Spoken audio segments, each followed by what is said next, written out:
It is so good to see you all. I'm excited about this topic of finishing the year strong because I feel like so often people get into the fourth quarter of the year and this is the toughest time. I mean, you really have to be on your A game in the fourth quarter of the year because you're coming up on, for those of you who have kids, the Halloween time. I've got 3 kids, 8, 10, and 12, the Halloween time with candy. We get into Thanksgiving with all the Thanksgiving food and all that stuff. And then we start stressing out and worrying about all the Christmas presents. We get into the holiday season. And what so often happens is those goals that we built in January, February, when we've already haven't done great during the year, we get to the last 3 months of the year and we go, well, just forget it. I'm just gonna lay into it. I'll give myself a break and just eat all this food. And this is when we put on weight, when we struggle, when we make poor decisions. And what I'm going to challenge you all to do today is to say, you know what? No, I'm going to make the fourth quarter of the year the best quarter of the year that I have. I'm not just going to go with the flow. I'm going to make this the best quarter of the year that I can possibly have. And I'll tell you, one of the reasons that I'm excited about this today is because I was looking at my Q3 at my third quarter, and I didn't use 2 years ago look at things in terms of quarters of the year, but I do now probably because of my business, but I also look at it in my personal life. And the third quarter of the year, I really struggled with a lot of things. I turned 40 last month, and I know I'd had a goal for a while to make 40 to be in the best shape of my life when I turned 40. And guess what? I failed miserably at that goal. Not that I was in bad shape, but I had injuries like this. This happened like 3 weeks ago, where I was playing soccer indoors on a turf that has like concrete underneath it, full speed. Somebody trips me up. I go slam down into the ground, sprained my wrist, sprained my elbow. I'm glad this wasn't 2 weeks ago because I could barely move 2 weeks ago. I was in so much pain. I did that. I sprained my ankle earlier in the quarter. My kids were sick this quarter. I was sick when I sprained my elbow because, when you get hurt, I wasn't sleeping. And so this was just a rough quarter for me. And I just had to stop and go, hey, you know what? Look, this was tough. I got to stop and acknowledge what's happened, acknowledge it's been tough, let go of some things so that I can move forward. And so what we're going to do today is to really stop and take a look at what we have, how things are going so far this year, and build on the energy and refocus ourselves for the fourth quarter of the year. Life is too short to just give up 3 months to Thanksgiving and Christmas and the stress and the anxiety and all that stuff. This is really the time to get refocused and bring our A game to what we're doing. So here's what we're going to start with. Step number 1 in this process is always going to be to review and acknowledge, right? So this is something I do in my tapping session planner. I know for all of you now in the GrowthDay app, it's such an amazing place to do it right now, to be able to journal in there. And so I look at now going into the fourth quarter of the year, as I stop and I go, what were those goals that I started the year with? If you think about January, when you were all motivated and excited and you got into the new year, what were some of those goals that you had? And did you actually move forward with those goals in the way that you wanted? Right? How do you think you've done so far this year? And there's 2 ways that we're going to look at this. Number 1 is we're going to look at what didn't you accomplish, right? What didn't go well? What didn't go well? And, goals that you set where you feel like, I just didn't accomplish that. The other side of this, and this is a part that's always ignored, and it's just kind of the way our brains work. For those of you who know about the negativity bias, and we always seem to find the things that are wrong. But we also have to look at what did you accomplish? Right? What did you accomplish? What went well for you? And I'll tell you, this is a process that I do every 2 weeks in my planner. I will not only write down the things from those past 2 weeks that I didn't do well, that I didn't accomplish, but I really make sure to look at, well, what did I accomplish? So that I can celebrate that, because that is one of the biggest challenges that we all have, is we'll have these amazing accomplishments, amazing things that we do, and we just blow it off and go, yeah, but I know I got that done, but so what? I didn't get this done, and this done, and this done, and this done, and this done. And it's really difficult to build self-confidence and to build momentum when our brains are always finding what's wrong, when we're not stopping to acknowledge the things that are going well in our lives. And so it is super important now going into this, we're already in the fourth quarter, it's October 7th, but if you haven't done it yet, to stop and to review and acknowledge what's been going on. So what were those goals that you had in the first place? If you haven't looked at those goals or you never set those goals, maybe now is the time to do that for the last 3 months of the year, to go, you know what if I want to make 2022 the best year possible, now's the time to start. Now's the time to start and get motivated and get focused on what you want to get done. So we start off by saying, what were those goals we had in the first place? What didn't I accomplish? What didn't go well? And then what things did I accomplish that I need to celebrate? One of the most common things that I hear people say all the time is that I'm not far along enough, right? This is a common belief that probably 99% of the people have, unless they happen to have a super focused 3 months or 6 months or year, is they feel like they are not as far along as they should be. So we have to start off from that place of just going, you know what? Step number one, I'm going to review and acknowledge how I've done this year. I'm not just going to go into the fourth quarter, ignoring it all. I'm going to stop, look at it. What are the things that I've done that are good? What are the things that I've done that are not good? And able to move forward. It's important to understand that confidence is not the absence of fear. It is the courage and strength to take action despite the fear. So what I want to share with you just to get going is something that I call the action gauge. And we have on one side, we have fear. And on the other side, we have our action limit. And I want you to think about this as you think about anything that you go to do in your life where you go, I really want to take this action, but I'm not taking this action. Because there are two things that are going to drive our ability to do that. One's going to be the fear and how high it is. And the other thing is going to be our action limit of how far up we are willing to take action on based on fear. Different people have different limits of comfort of what they're willing to push through. Let's say that your fear is a level 8 and your action limit, which is your confidence, which is how assured you are of what you're going to do, is a level 2. How likely do you think that you are going to take action if your limit on taking action is a level 2 with fear, but the task that you want to accomplish is a level 8? Not very likely, right? So there are two things that we can do in order to actually build confidence or to actually take action. Again, it's not just confidence that we want. Because let's say we go from a 2 and we build confidence and we go up to a 3 or a 4 or a 5. Let's say we get so confident and willing to take action that we're at a level 6, but that fear is still at a level 8. Will we take action? We're still not going to take action, right? So what we're doing is we're building confidence. So you're going, well, wait a second, I'm building confidence. I think I can do it, but why am I still not willing to take action? Why am I still feeling stuck and unwilling to move my life in the direction that I want? So there's two things that we have to think about when it comes to actually taking action. There's two things we can do. Number one is we can lower the fear and we can raise our comfort level with discomfort. We can raise our action limit of what we have. So very often people get stuck in feeling like, oh, I'm not confident enough, or they feel like, you know what, in order to take action, I got to be at a level 10. Guess what? If you wait to be at a level 10 with your action and comfort, you're just never going to take action, because you get to this after lots of taking action at 2 and 3 and 5 and 7. But what we want to do is we want to lower the fear that we have to a level that is below the limit of where we'll take action. So let's say right here, we lower that fear all the way down to a 3, and we raise our action limit up to a 5. All of a sudden, we got this gap. And so what we want to do, what we want to think about in life, is we want to think about how we create that gap. Brendan mentioned the Tapping Solution app. I hope you all go ahead and download that and check that out.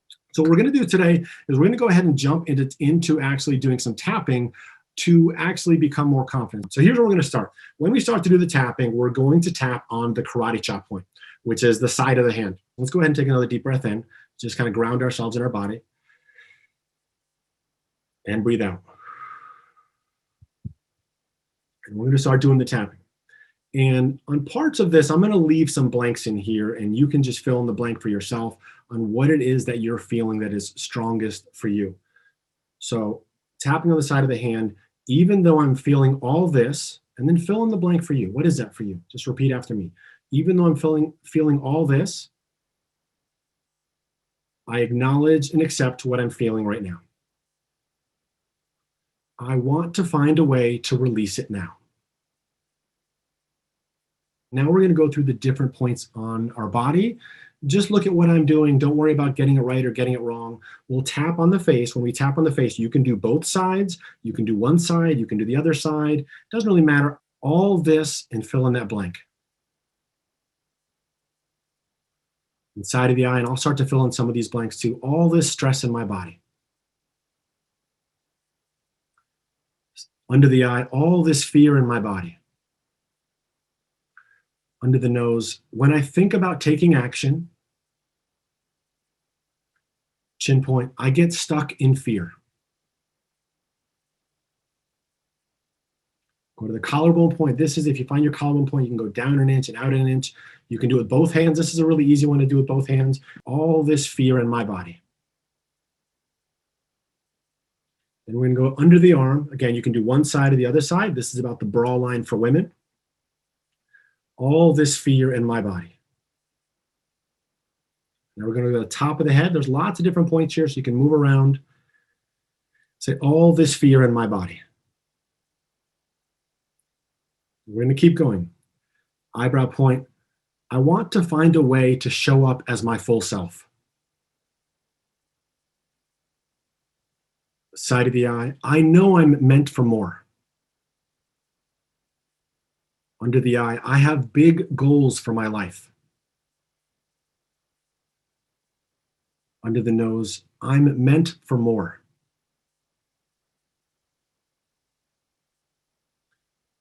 Chin point, because I choose more for my life.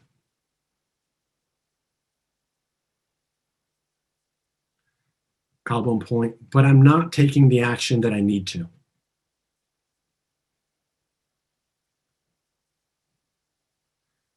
Under the arm, I've been stuck in fear and stress and overwhelm.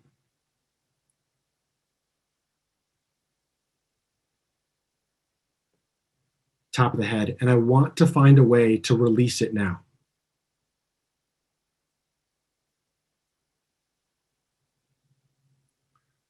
Eyebrow point, when I think about this thing I want to achieve,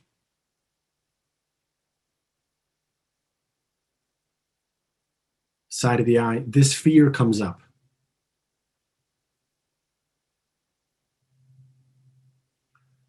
Under the eye, maybe it's the fear of messing up.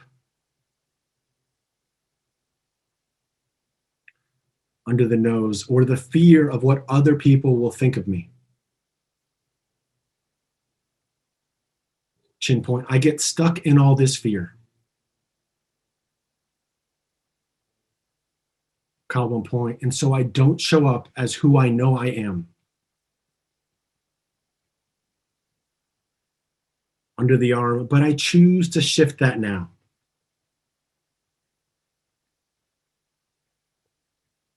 Top of the head, I choose to acknowledge that I am enough. Eyebrow point, that I won't let my fears hold me back.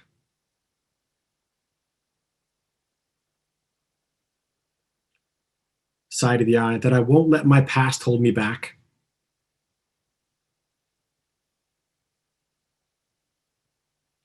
Under the eye, that I won't allow the opinions of others to hold me back.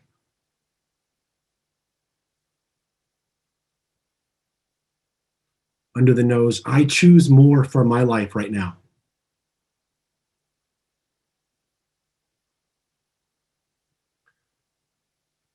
Chin point, to raise my action limit.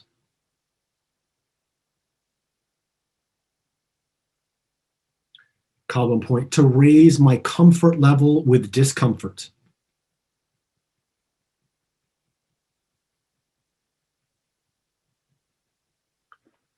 Under the arm, I choose to take imperfect action.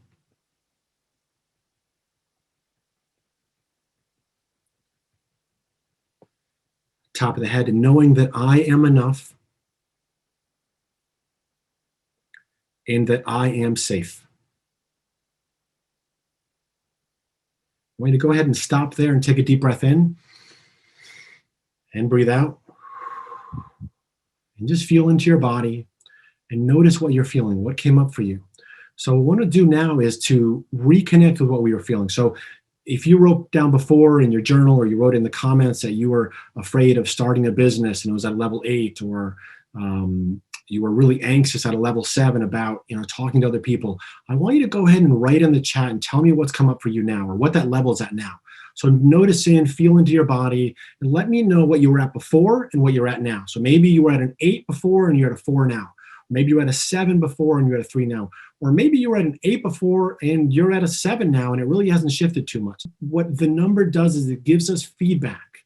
And if that wasn't exactly what we needed to tap on, we can find other ways. Maybe that wasn't the core issue of what you needed to tap on. Now remember, going back to this, what we need to do with whatever we're feeling in any moment, whatever that next step is for you, where you need to build that confidence to take action, is we just want to get those numbers down. So if we were living at a 4, all of you, if you're thinking about your task at a 4, at an 8, it might be down to a 3 now. And maybe you raise your action limit and now you got that gap to go, hey, you know what? Maybe I'm willing to take some action on this. Maybe I'm willing to put myself out there.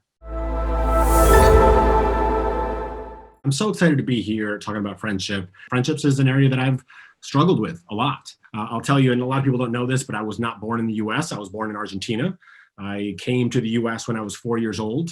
And so I still remember some of those early experiences of going to school, not speaking a word of English. I know that some of those early experiences made me feel like I couldn't fit in, like I wasn't enough. But as the years went by, I built some good friendships. I can still remember, just like the bad times, I can remember the good times. I still remember, if I were to ask me any years where I had my best group of friends, it was 8th grade, right? Middle school. Like, can any of you remember when you had like this good group of friends, whether it was like elementary school or middle school or high school or college? It's like a period where you're like, oh, I was really happy. I had this good group of friends. And then all of a sudden I remember, get to high school and a bunch of my friends started getting into drugs. And I just said, hey, you know what? That's not going to be me. So I lost a bunch of friends there. And in high school, I ended up having a couple of friends that were kind of the leftover friends that I had, but I wasn't super close with them. And I'd started to kind of close myself down a little bit. I remember being open when I was in middle school and then closing myself down a bit in high school and just feeling like I didn't fit in. I remember having friends in high school where, I can't imagine what it's like for kids nowadays with social media. Because I remember kids getting together and then finding out that they got together and being like, oh, like, why wasn't I invited? Right? How come they didn't want to hang out with me? I cannot imagine what it's like for kids now to go on social media and see their friends hanging out and feeling that level of rejection. And so what I want to do today, as we tap together, is to work on some of those hurts that we carry from the past, some of the social anxiety that we have. We also carry a lot of trauma from our past, all those experiences, right? What I want to help you all with today and what we can do together is to tap to really be our full and present self. How many of you, if you think about socializing with other people right now, if you think about being out there with people, even, forget COVID, whether it's outdoors and in a safe environment, how many of you feel social anxiety in your body? And I want you to actually rate that on a level of 0 to 10. So just think about, take a deep breath in. We'll all take a deep breath in together. So let's take a deep breath in and breathe out. And on that level of 0 to 10, how strong is that anxiety when you think about being present with others, right? And it might not be really high, but you might know, hey, I'm still a little anxious, a little nervous around people. I'm not really my full self to be that magnetic personality that I know I can be, where I'm not worried about rejection. I'm not worried about other people are thinking or any of that kind of stuff. So I see some 5s, some 4s, some 6s, some 7s, some 3, a 3. Awesome. So some of you, it's not as much of a challenge for you. So let's go ahead. We're all going to start tapping together. We're going to start by tapping on the karate chop point, the side of the hand. Again, if you're new to it, just tap along with me. And you're going to repeat after me, repeat what I say. So even though I'm feeling this anxiety in my body, I acknowledge and accept what I'm feeling right now.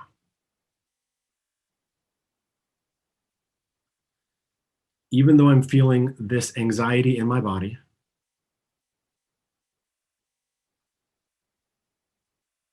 when I think about socializing with other people,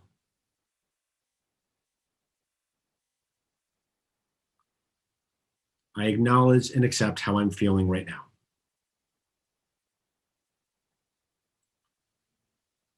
Even though I'm feeling all this anxiety in my body,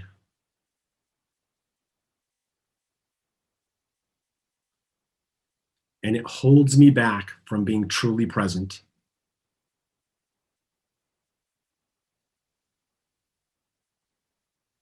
I acknowledge and accept that this is okay.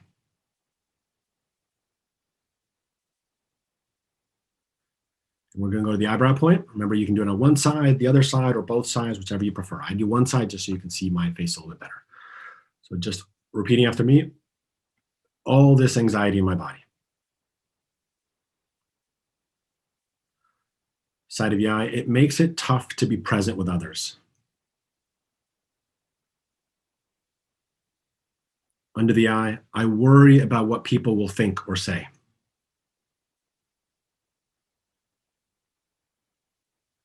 Under the nose, I worry that they won't like me.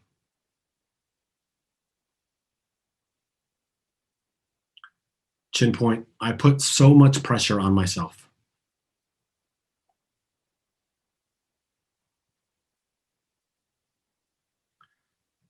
Collarbone point, I just want to fit in with others.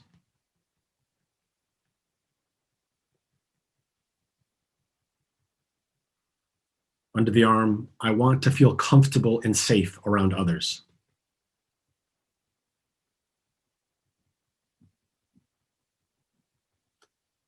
Top of the head, and it's so frustrating how sometimes I just freeze.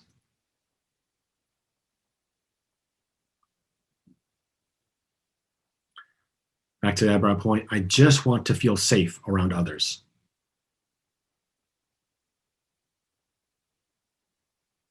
Side of the eye, but I feel that anxiety jump up.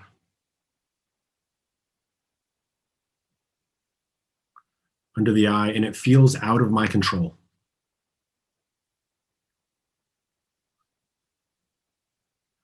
Under the nose, but I acknowledge that my body is just trying to keep me safe.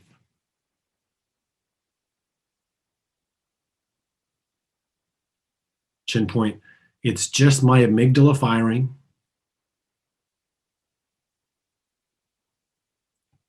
Collarbone point, trying to keep me safe.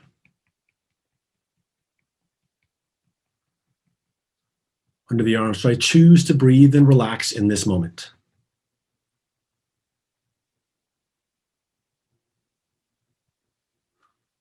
Top of the head, knowing that I am safe right now.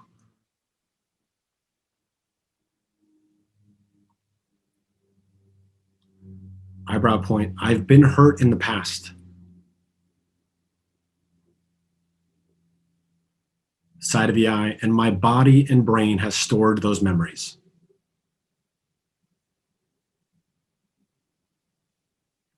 Under the eye, and it's protecting me from getting hurt again.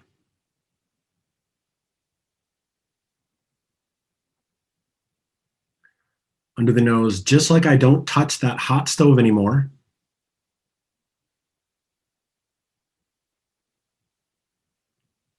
Chin point, because my brain learned that it was dangerous.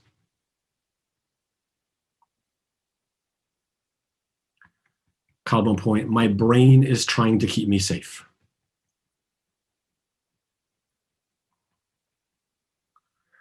Under the arm, but I choose to rewire my brain and body in this moment.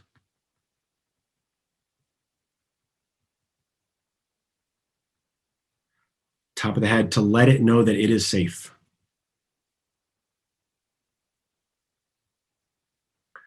Eyebrow point, I can still feel safe around others. Side of the eye, and allow this anxiety to release.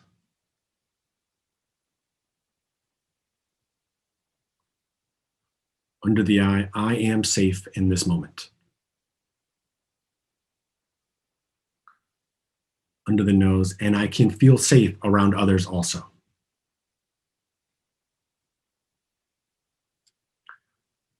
Chin point, what if I just opened up a little bit more?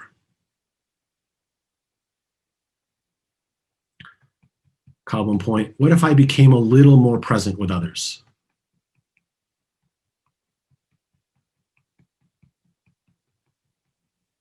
Under the arm, and remembered that we're all thinking about ourselves.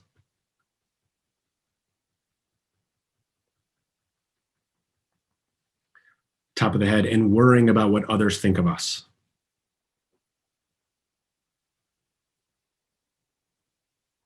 Back to the eyebrow point. I choose to breathe and relax in this moment.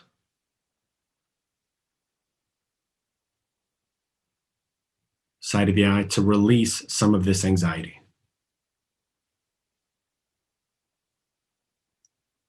Under the eye to know that I can feel more safe around others. Under the nose, I'm okay.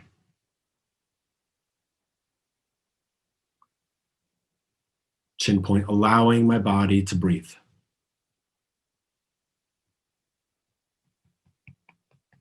Collarbone point, allowing my body to feel safe.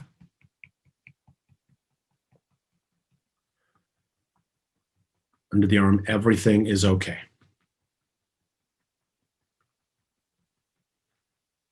Top of the head, one last time, I am safe. Let's stop there and take a deep breath in. And breathe out. Just notice, move your body a little bit. I saw some good yawns in there. If you're wondering why you yawn sometimes when you're tapping, it's just because your body is relaxing, right? Just like when we finally relax at the end of the day after a hard day, we yawn a bit. And so when we do the tapping and we yawn, it's just meaning that our body is finally relaxing, releasing a little bit. Today, we're going to be talking about the topic of calm, striving, and productivity.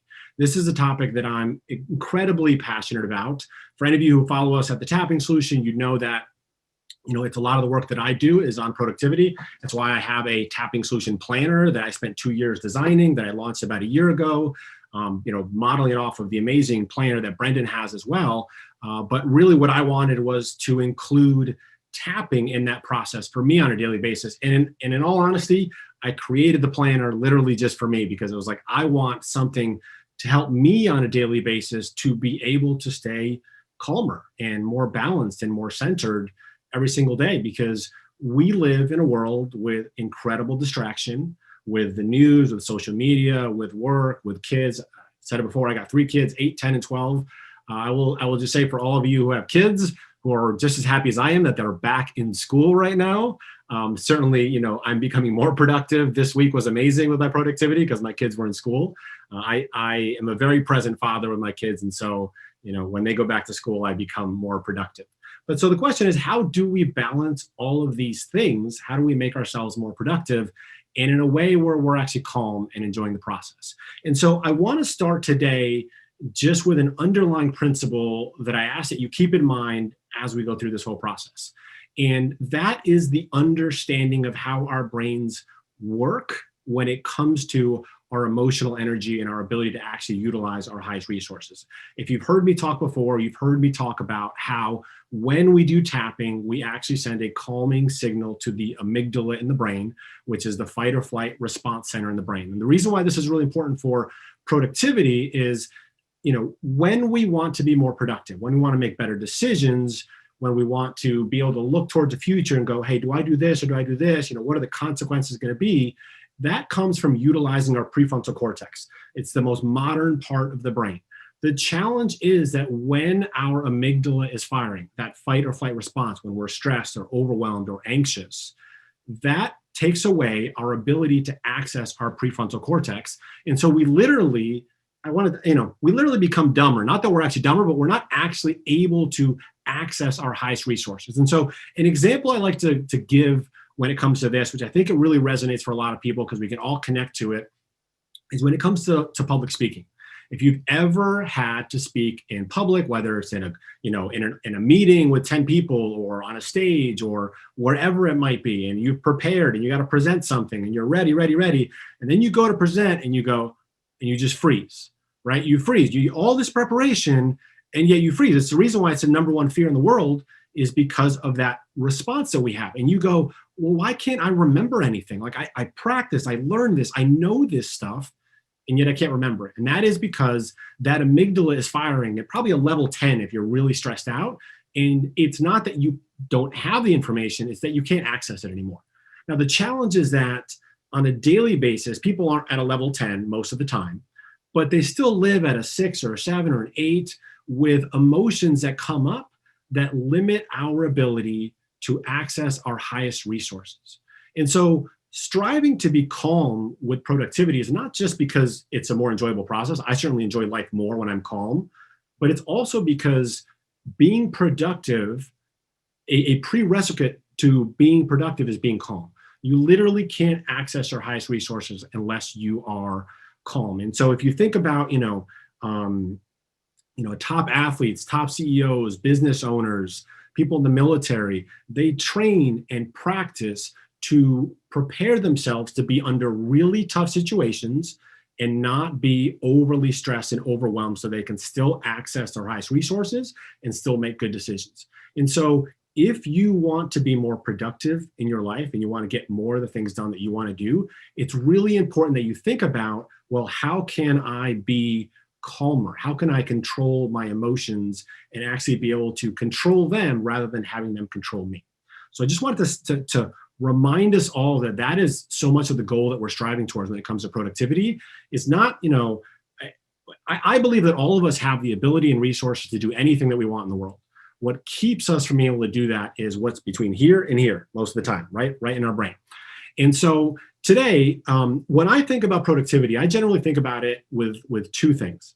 So productivity is about doing things that matter, right? Doing the things that matter, that actually move the needle forward in your life, and doing them consistently, right? It doesn't, if you just, if you know the things that you got to do, but you struggle every day, you get distracted, you go in other tangents, that shiny object comes along and you go and look at it, then you're not creating consistency. And also, if you don't know what it is that you actually want to do, you can work and do all sorts of things. And then all of a sudden, 6 months later, you're like, well, why am I here? Well, it's because you never really decided where you want it to go.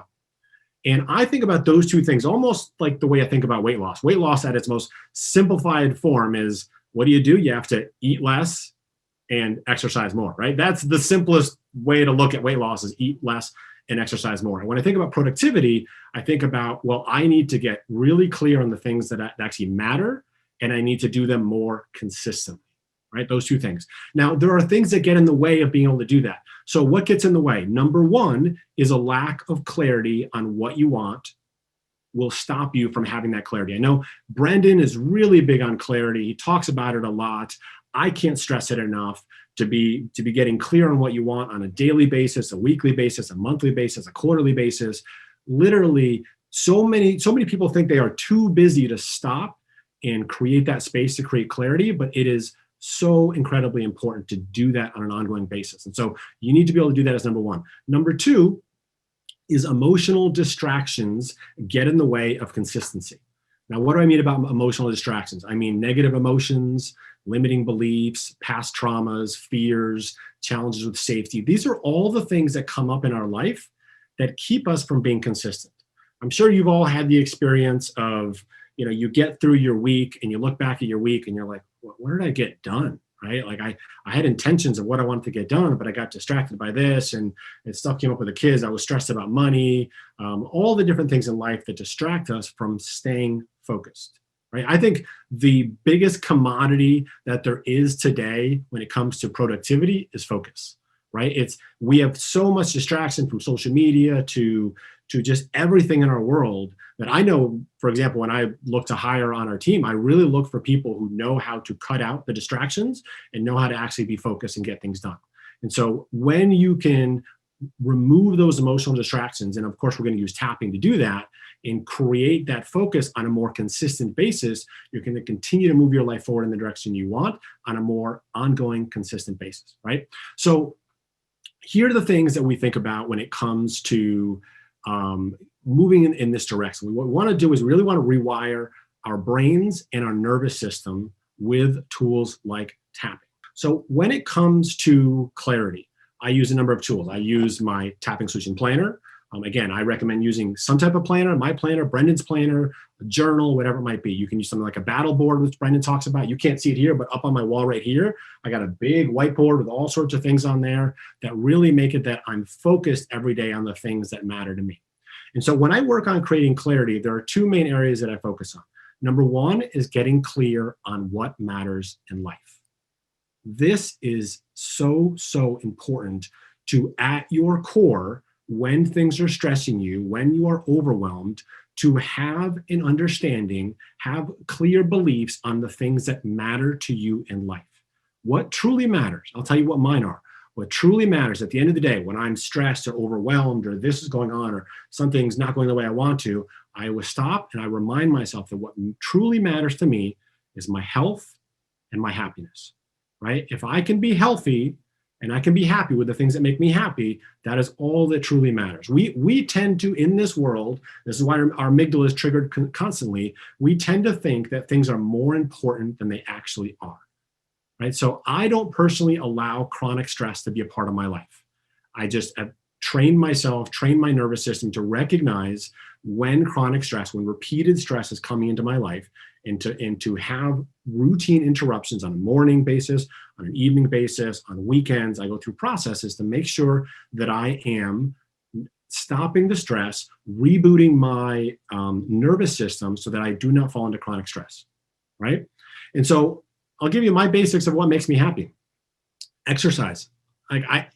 Exercise is so important to me. For me, if I happen to be able to play soccer, I'm a huge soccer fanatic. I played my whole life. I still go and play pickup soccer with old men like me. I'm turning 40 next week, is it? I'm turning 40 next week. So I get to call myself an older person every next week. I'll be able to say I'm much older now. But playing soccer, it enlivens me. And I recognize, okay, this is one of the things I have to do that really matter to me in life. And if I can get up every day and exercise and move my body, that is a core thing for me that makes me happy. And then it's being present with my wife, and I mean present time with my wife, right?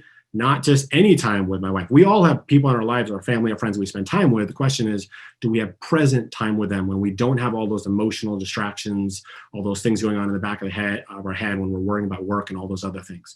So I think about, I want to be present with my wife, present with my kids, and present with my friends. If I can, consistently exercise and be present with my friends and family, that is what matters to me at my core. There are lots of things that I want to do. I want to grow my business. I want to make a bigger impact, but those are wants. They're not needs. They're not something I absolutely have to do. They're the things that I strive to do because they make me happier. But I make sure that I know what truly matters in my life. It's not, how many followers do I have on Instagram? It's not how much money I'm making. It's not those things. It's, can I move my body? Can I keep myself alive, right? Life is the most limited resource we have on this planet. And so if I can do everything I can to take care of my health, then I'm happy. And then spending time with the people that matter to me. So that's an important part of clarity. I want to talk about stepping into leadership, really about how we get ourselves to step into leadership to become the best version of ourselves. I think we tend to think about leadership as how we lead our employees or our coworkers, but really for me, leadership is about how you show up in life. It's about how you lead all the time, not just some of the time. I'm a parent of 3 kids. I have an 8, 10, and 12-year-old. So every day is about leadership for me with how I'm leading them and how I'm modeling the behavior that I want to see in them by actually showing up as that leader myself. Leadership is also about, how we show up in relationships. It's being the one to go, you know what, I could keep fighting and keep trying to be right on this, or I can think, how can I get us out of this funk? How can I push us through this challenge? How can I show up as a leader to be the best version of myself, to help guide my partner, my spouse, to be a better version of him or herself? And leadership is also just about how we treat everybody in the world. It's how we treat the person bagging our groceries. It's how we treat the other parents on the sideline of the soccer field, which, I've got 2 boys who do soccer practices and soccer games. Sometimes it's a crazy environment. So leadership is about all those situations in life and how we show up as our best selves in a way where we are bringing people up to be their best selves. Leadership begins internally, not externally. Learn to lead yourself first with how you treat yourself, how you push yourself, and what you demand from yourself. When you learn to lead yourself, others will see it and begin to follow your example. That is the essence of true leadership. If you're a leader, you are going to be challenged every day. If you're a business owner, you know what it's like. Again, I have 25 team members now. I had to face challenges of getting up to 5 team members and then 10 team members. And years ago, 5 team members was overwhelming to me. 25 is fine. I'll probably hire another 5 over the next 30 days because I'm learning to be able to deal with more challenges, with more resiliency, and to be able to stay calm and find the ways that I can be a better leader for different people. There's no difference for you. There's no difference in you and what you're capable of, whether you have a business where you're doing $100,000 in sales or $10 million in sales. Like, you are capable of any of those levels. It's a matter of how you're showing up in the world and whether you're able to deal with the challenges that come up as you grow a business or as you lead a team or as you grow a family, right? I mean, the most challenging business I run is the one in my household with 3 kids. That is where I'm challenged the most. If my employees ever acted the way my kids do to me, oh my God, I don't know. I think I'd yell at all of them and be like, I can't take you guys as employees. But you know, that's the biggest challenge. So I say, if you can manage your kids and team members, employees, coworkers, bosses, they're way easier than kids are. Let's go ahead and jump into doing some tapping. And so I want to tap on getting calm. And I want you to think specifically about what type of challenge are you facing right now where you need to show up as a better version of yourself, as a better leader. Again, this can be in a relationship with your spouse.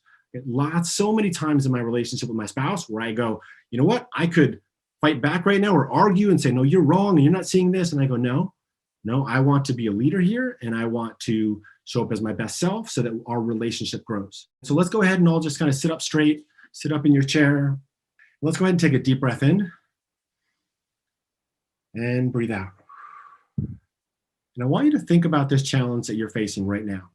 Whether, as I said, it's leading a team member, leading yourself. As I said, it's always about leading ourselves, even when we're leading somebody else. It's always about leading ourselves first. And just think about this challenge and think about what emotion comes up for you when you think about this challenge. Are you frustrated? Are you angry? Are you frustrated with somebody else? Are you angry with somebody else? Are you disappointed in yourself? What emotion comes up for you? And then go ahead and measure that on a level of 0 to 10, where 10 is that it's absolutely super strong. If it's a team member or employee, you're like, you're so disappointed or angry with this person. And, or, you know, if it's yourself, you're so disappointed and angry with yourself. And 0, it's like, no, nothing there, nothing at all. So just notice where that is for yourself. And remember that. I'll ask you at the end to see how that shifted for you. And go ahead and take one more deep breath in and breathe out. And let's go ahead and start tapping on the karate chop point. And just repeat after me. Even though I'm feeling this tension in my body, because I'm dealing with this challenge, I acknowledge and accept what I'm feeling right now. Even though I'm dealing with this overwhelming challenge and I just don't know what to do, I acknowledge and accept what I'm feeling right now. And then one more time there on the side of the hand, even though I'm feeling all this tension in my body, when I think about this challenge, I choose to be a better version of myself today. All this anxiety in my body. Side of the eye, all this tension in my body.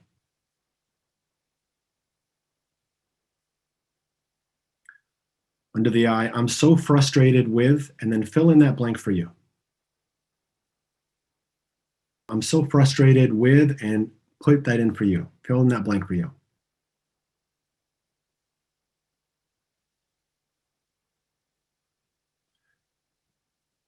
Chin point, I want to find a way to show up in a bigger way.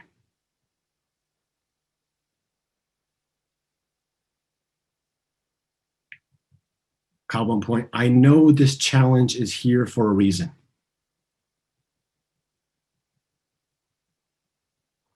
Under the arm, to challenge me to be a better version of myself.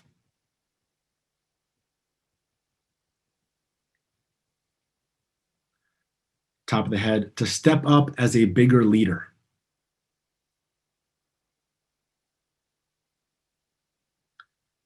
Eyebrow point, but I'm so frustrated.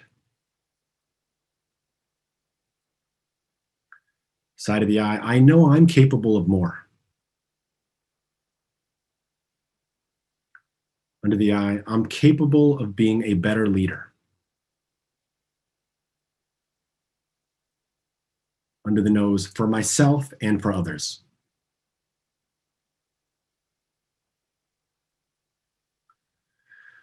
Chin point, how could I show up in a bigger way?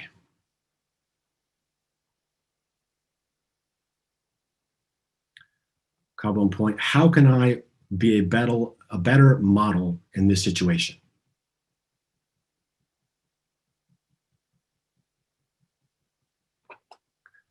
Under the arm, I think I'll start by just calming it all down.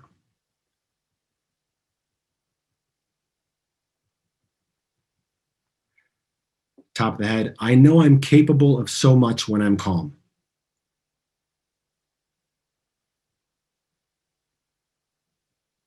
Eyebrow point, so I choose to breathe in this moment.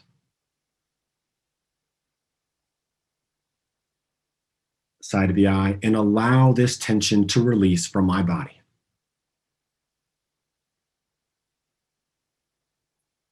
Under the eye, I'm capable of solving any challenge.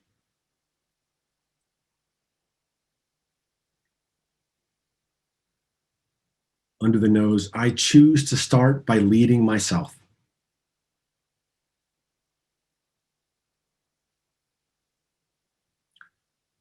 Chin point, by being kind and forgiving with myself.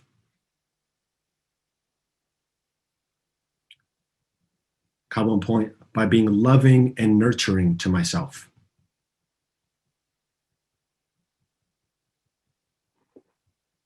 Under the arm, and by letting myself know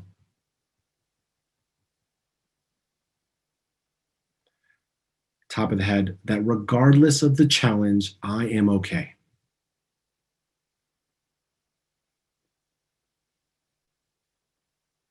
Back to the eyebrow point. Sometimes things feel like life or death.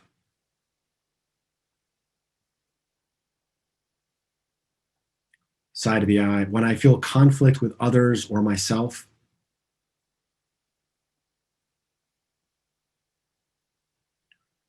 Under the eye, it makes me want to scream inside.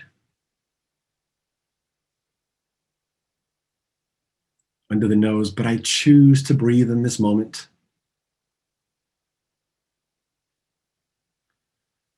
Chin point, and to know that I'm okay. Collarbone point, I can solve any challenge.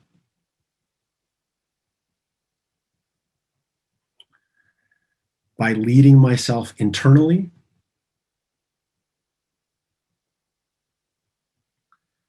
Top of the head, and showing up as my best self for others. So let's stop there and take a deep breath in. And breathe out. Just move your body a little bit. Notice what you're feeling. If you had some tension somewhere in your body, if it was in your knee, move that knee a little bit and go, well, is that shifted at all? Because so often we just simply don't breathe in our body. We have all this tension in our body. And sometimes people go, well, how does tapping help with physical pain? Well, when we're not breathing, when we're holding all that tension in our body, it creates physical pain. When we actually allow ourselves to breathe and to relax and to move the energy in our body, physical pain can be released in our body as well.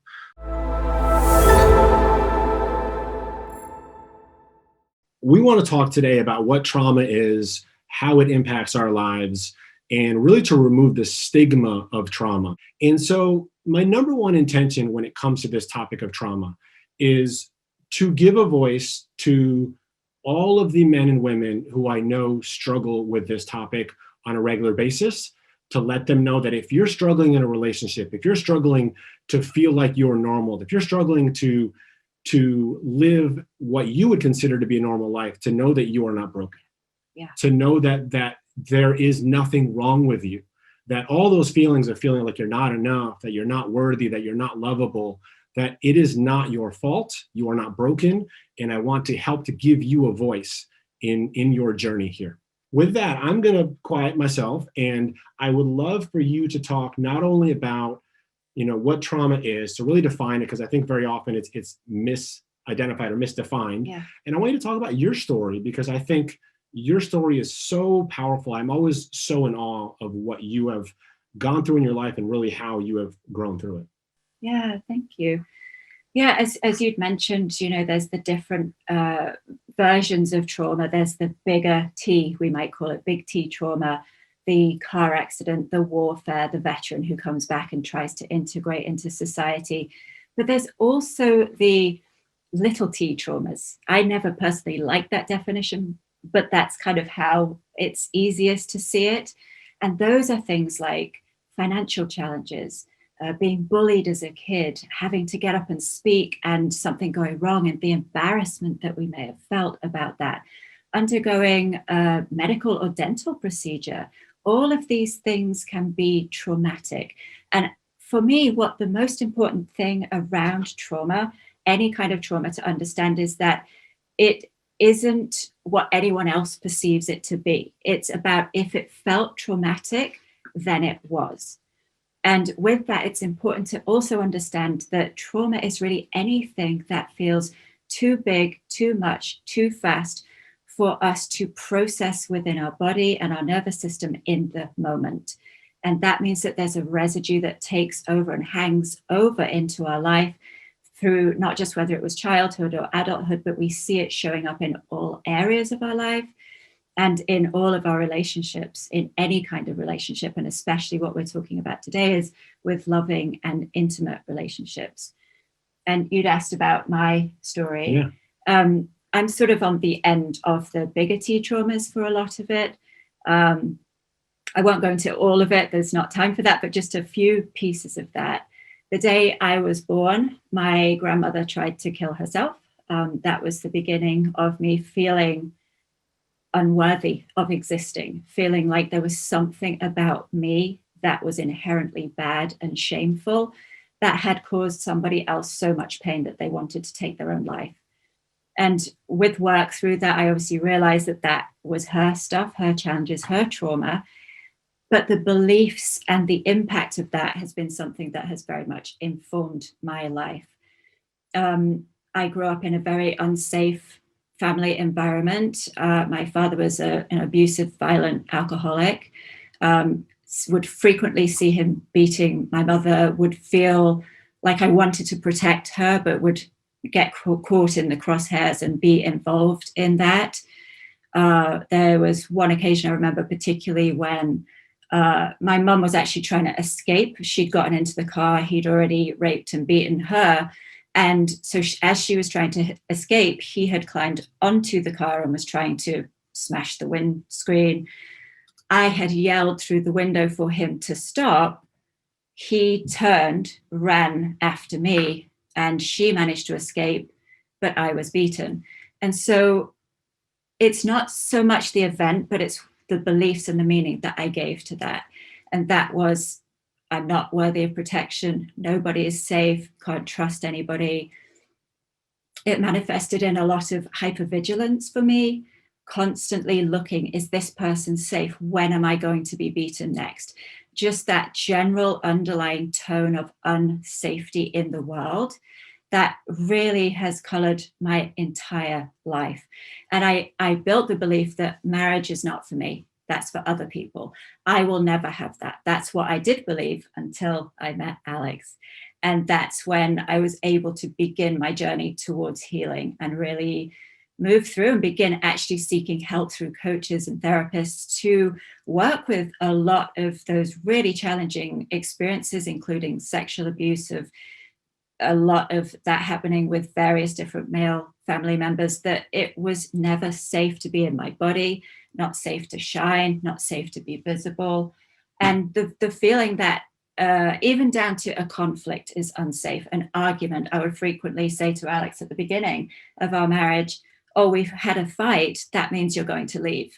That's the end of it. And so it's really beginning to work out the things that we have experienced in our lives, however big or small those events, those traumas were and are, they have a living charge in our nervous system still today that is unresolved and will continue to have an impact on our life until we stop and work with it through tapping and other modalities like that to heal it and to move through it, to clear it so that we can live the life that we truly deserve. Yeah, and I think, the challenge that we all face, and again, I really wanted Karen to share her story because I think it is unfortunately a very common story, whether it's, all as much as she experienced or some of what she experienced, but it is altogether all too common story. And so I wanted to be able to share her side of really the spectrum of trauma, but also talk about, the middle in trauma and the smaller things of trauma, because a lot of times people feel like, well, I didn't have that stuff, so I don't have the same issues. So what's my challenge with relationships? What's my challenge with trauma? And the reality is that we all face traumas because, as Karen said, it is about how our nervous system processes experiences in our life. And so I'm going to share a little bit about my story because I had the opposite childhood to her. I had two great parents who made me feel loved. I grew up very, very lucky. I mean, for those of you, first off, I know, you're here with me this week, this month at tapping. And I know if you showed up last month, you're with my brother, Nick. The month before, you were with my sister, Jessica. There's the three of us here at the Tapping Solution. So you only get to see me every third month. And today I brought in another Ortner to come tap with us here today. But the three of us grew up in what we would call a safe environment. I grew up feeling loved, feeling like I was enough. But even with that, I had my own challenges and my own traumas that then impacted my relationship with Karen and with all the other women that I dated before that. I can tell you that I was a late bloomer. I still, my kids, I've got an 8, 10, and 12-year-old, and my 12-year-old is starting to ask questions, and I'm always very honest with him. And I told him, I said, I didn't kiss a girl until I was 18 years old. I was a late bloomer. I didn't date anyone in high school. I didn't date anyone until my junior year of college, and I think it lasted like 2 months. And then I didn't start to do more, dating until afterwards. And for me, all of those situations early on were very uncomfortable. And I think that if all of you think about the patterns that you have run in relationships, because that's really what we're talking about here, is we have these traumas that occur that then lead to beliefs of what we believe about relationships, about ourselves, and we bring all of that into a relationship and we run patterns. The most common pattern that people recognize from movies is like, oh, she's the one who likes the bad boys, right? Like it's oh, she attracts the bad boys over and over again. Well, we all run patterns like that of finding the same men or finding the same women over and over again because we are running our same patterns over and over again. In relationships, we run the same patterns over and over again. How many of you in a relationship have had the same fight like 20 different times in a row and been like, why am I still here? Why am I not resolving this? Because of the patterns that we're running. And so the way that those things showed up for me in feeling, early on that the experiences that I had with intimacy, with sex, with those relationships was that I was not comfortable early on. And so that led to, as each relationship went by, I ran my patterns of running away quickly and, thinking, oh, there's the grass is greener on the other side of the fence, and looking to find somebody else because I was too scared to actually be in a relationship. And so, I mentioned that to say, hey, it's not necessarily about how tough was your childhood, how great was your childhood, were you somewhere in the middle, but to say that all of us in our lives have experiences, have traumas that led us to have certain beliefs and to run certain patterns that we have in our life right now. I know just from watching my kids, 8, 10, and 12 years old, I say my kids, it's really our kids, talking about our kids, that, the conversations that I have with them, I mean, the number of times they come home from school or from camp and say, well, this happened and that happened. And, this person's picking on me and this person said this online. And you go, these are all those little traumas that stack up that build our belief system about the world. And then we bring those into a relationship. And, sometimes early on in a relationship, we can be in the honeymoon phase and everything can be fine. But as soon as we really start to get into it, we start to run those patterns over and over again. And so think about, well, what are those patterns that you run over and over again? And what are the things that you're doing over and over again? And what are those experiences from your past that led to you to have particular beliefs about yourself and about yourself in a relationship and about other people in a relationship, about relationships in general? This can be your day for personal growth. This can be that day you committed to and you remember and you go, that was the day I got myself a community. I got better coaches. I committed to making my life the absolute best that I could. This is that day. Make today your growth day. Click the button on this page and sign up right now.